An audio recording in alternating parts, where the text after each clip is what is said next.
నారా లోకేష్ గారు ఢిల్లీ వెళ్ళి వచ్చిన తర్వాత పరిణామాలు వేగంగా మారిపోయాయి.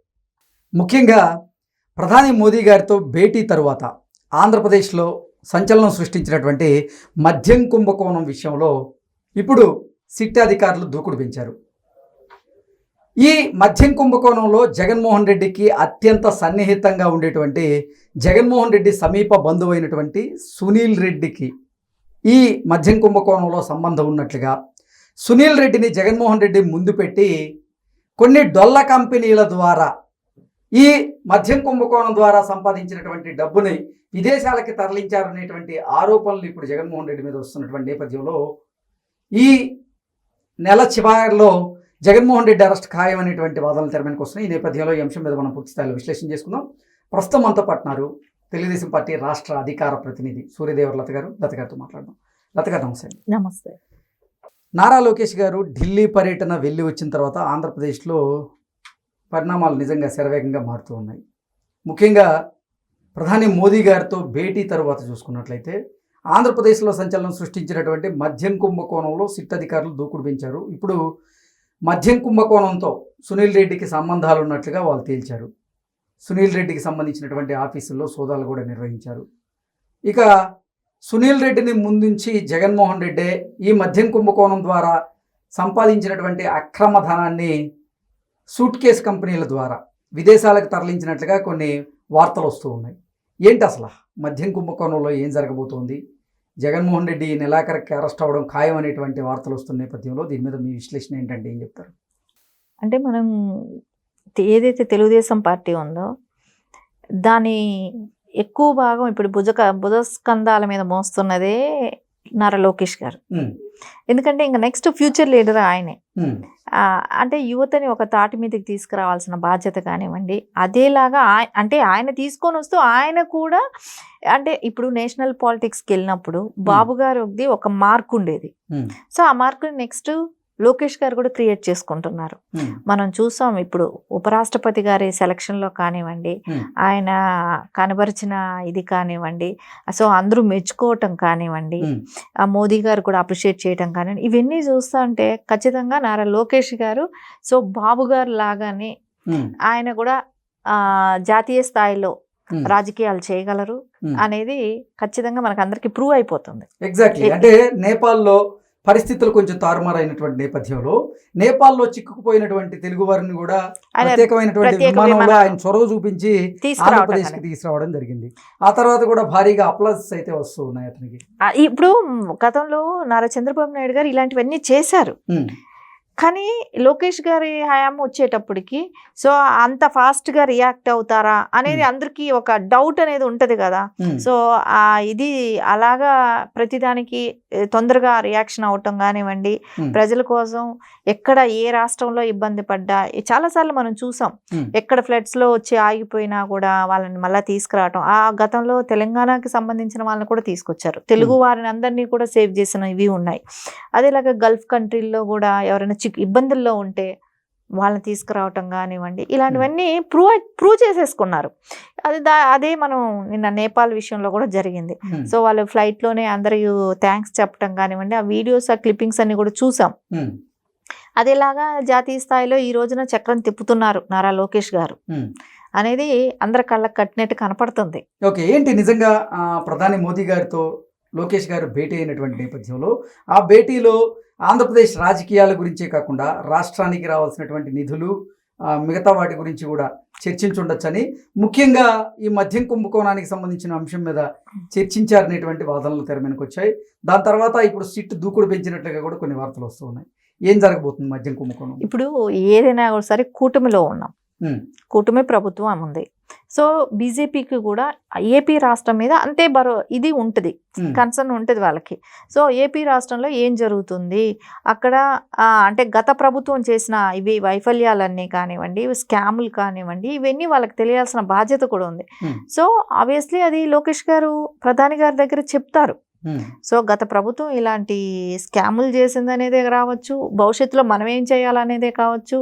సో ఇలాంటివన్నీ డిస్కషన్ అయితే వస్తుంది. వచ్చినప్పుడు యాక్షన్ అనేది తీసుకోవాలి కదా, ప్రజలకి ఒక నమ్మకం అనేది కోల్పోతారు. ఎవరు ఏ స్కాముల్లో ఉన్నా పట్టించుకోరలేండి, ఏదో కొద్ది రోజులు మీడియాలో వస్తుంది పోతుంది అన్నట్టు ఉంటుంది. సో అదే దాని మీద ఫోకస్ చేసి అది తప్పు చేసిన వాడికి శిక్ష పడింది అనుకోండి, ఇంకొక నాయకుడు కానీ చేయటానికి భయపడతాడు. సో ప్రధాని గారు కూడా దీని మీద, అంటే చిన్న అమౌంట్ ఏం కాదు కదా, 90,000 కోట్లు అని అంటే సో ఎంత పెద్ద భారీ స్కామ్ అది. సో దాని మీద ఖచ్చితంగా మోదీ గారికి కూడా దృష్టికి వెళ్లాల్సిన అవసరం ఉంది. సో ఆయన కూడా సిట్ అధికారులని ఆదేశించవచ్చు. సో రేపు పొద్దున అది శరవేగంగా కంప్లీట్ అవ్వాలనే కానివ్వండి, ఇవన్నీ ఉంటుంది ప్రాసెస్. అయితే జాతీయ స్థాయి ఇది రాజకీయాల్లో ఎంత అయితే చక్రం తిప్పారో, సో మన స్టేట్ లో జరిగిన అవకతవకలన్నీ కూడా బయట పెట్టాల్సిన బాధ్యత లోకేష్ గారి మీద ఉంది. మద్యం కుంభకోణంలో నర్రెడ్డి సునీల్ రెడ్డి గారి పాత్ర ఉందన్నట్లుగా కొన్ని వార్తలు వస్తూ ఉన్నాయి. నిన్న సిట్ అధికారులు కూడా ఆయన కార్యాలయాల మీద ఆయన అంటే కార్యాలయాల్లో సోదాలు నిర్వహించారు.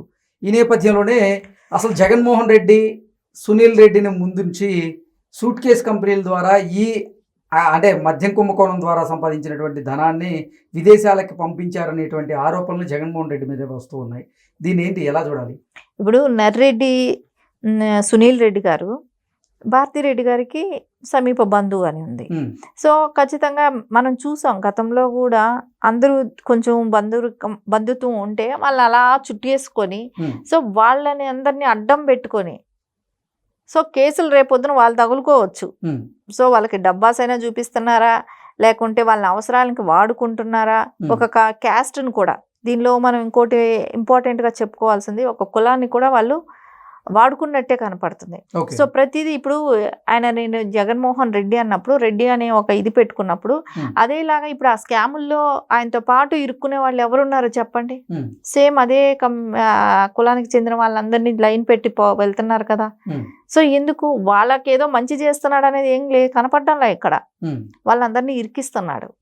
సో వాళ్ళకందరికీ స్కాములు చుట్టుకుంటున్నాయి. వీళ్ళు చేసిన తప్పులు ఏవైతున్నాయి వాళ్ళ మేడకు చుట్టుకుంటున్నాయి. సో ఇవన్నీ వాళ్ళతో చేయించుకుంటున్నాడు. సో ఇప్పుడు ఈ సూట్ కేస్ కంపెనీలు డబ్బులంతా ఎక్కడెక్కడికి తరలించాడు? బయట దేశాలకు తరలించాడు. సో ఈయన పేరు బయట రాకూడదు. ఇప్పుడు తగులుకునేదేమో సునీల్ రెడ్డి. సో రేపొద్దున ఆయన వెళ్ళాలి. మనం చూసాం లిక్కర్ స్కామ్లో కూడా అందరూ అలాగే వరుస పెట్టి తగులుకున్నారు.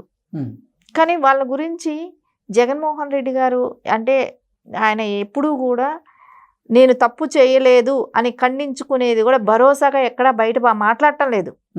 అసలు వైసీపీ వాళ్ళు ఈ మద్యం కుంభకోణం అసలు కుంభకోణమే కదా అన్నట్లు చెప్తున్నారు కదా. అంతే కదా, వాళ్ళు అప్పట్లోనే 10 లక్షల కోట్లు అప్పు చేసి 2,70,000 కోట్లు నేను పంచానని చెప్పినప్పుడు మిగతా డబ్బులు ఏమైనాయంటే అది పెద్ద స్కామ్.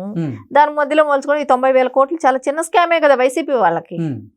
వాళ్ళకి అలాగే కనపడుతుంది. 90,000 కోట్లైనా కూడా అది ఒక చిన్న స్కామ్ కింద కనపడుతుంది. ఇంకా చెప్పాల్సిన 7 లక్షల కోట్ల పైనే లెక్క చెప్పాల్సిన బాధ్యత ఉంది కదా. ఆయన హయాంలో అన్ని లక్షల కోట్లు అప్పు చేస్తే పంచింది ఏముంది?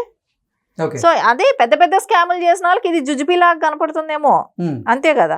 వైసీపీ వాళ్ళ ఆలోచన ఎంతసేపు స్కాములు చేయటం, దాచుకోవటం, విదేశాలకు తరలించటం.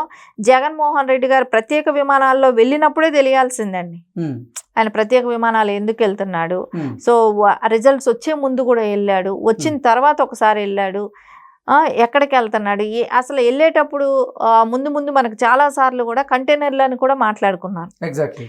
మళ్ళా బెంగళూరు ప్యాలెస్కి వెళ్ళాయని కూడా తెలుసు. సో ఇవన్నీ ఎక్కడికి వెళ్తున్నాయి, ఎందుకు వెళ్తున్నాయి, ఇవన్నీ ఎలక్షన్ బిఫోరే అన్ని తరలించాల్సింది సర్దుకున్నాడు. ఆయనకి తెలుసు ఓడిపోతామని. కొన్ని ఫైల్స్ తగలబెట్టాడు, కొన్ని ఆఫీసుల్లో తగలబెట్టారు, మదనపల్లి ఇట్లాంటివన్నీ మనం చాలా చూసాం. అంటే ఇంటి ముందు కూడా తగలబెట్టుకున్నది కూడా మనం చూసాం. సో మద్యం కుంభకోణంలో జగన్మోహన్ రెడ్డి అరెస్ట్ అవడం ఖాయం అనేటువంటి వాదనలు తెర మీదకి వచ్చాయి. మళ్ళీ ఏంటి ఏమంటారు? ఈ ఖచ్చితంగా వాళ్ళు చేసిన స్కాముల మూలాన అరెస్ట్ అయ్యేదైతే ఖచ్చితంగా ఎప్పటికైనా ఉంటుంది. తప్పు చేసిన వాళ్ళు అదే అంటారు కదా, ఉప్పు తాగి తిన్నాళ్ళు నీళ్లు తాగుతారని. చేసిన తప్పులకి ఆయన ఎప్పటికైనా అరెస్ట్ అవ్వాల్సింది ఉంటుంది. సో దాని తర్వాత ఆయన బాధ అంతా ఏంటి, ఇప్పుడు దోచేసిన సొమ్మంతా బయట రాకుండా ఉండాలి, అంతవరకు నేను చేసుకోగలగాలి. జైలుకు వన్స్ వెళ్ళేసి వచ్చిన ఆయనకి నేను జైలుకి వెళ్తాననే బాధ ఏమి ఉండదు. కాకపోతే నేను వెళ్ళేసి వస్తే ఈ సింపతి కార్డు వారిని మళ్ళీ సీఎం అవుతానా అనే ఆలోచనలో ఉంటాడేమో. కానీ అది అవ్వటానికి నువ్వు ఫస్ట్ టైం జైలుకి వెళ్ళావు. అప్పుడు జైలుకి వెళ్ళినా కూడా ఆయన ఎలక్షన్లో ఏం పెద్ద గెలిచిపోలేదు, సీఎం అయిపోలేదు. మళ్ళా రెండోసారి ఏంటి ఒక అవకాశం అని వచ్చావు. సో ఆ ఒక్క అవకాశం ఇచ్చి చూసారు. నువ్వు ఒక్క అవకాశం ఇచ్చిన దానికే నువ్వు 3 రాజధానులు అన్నావు, పిచ్చోడి చేతిలో రాయి పెట్టామని ప్రజలు గ్రహించారు.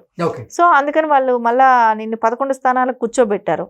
మళ్ళా ఇప్పుడు నువ్వు నేను జైలుకి వెళ్ళేసి వస్తే సింపతి వస్తుందా, సింపతి కార్డుతో నేను మళ్ళా వస్తాను అనుకుంటే అది అవివేకమే అవుతుంది. సో ఖచ్చితంగా ఇక్కడ జగన్మోహన్ రెడ్డి గారు తిన్న ప్రతి రూపాయికి కూడా లెక్క చెప్పే టైం అయితే దగ్గరకు వచ్చింది. ఓకే అండి, thank you so much. Thank you.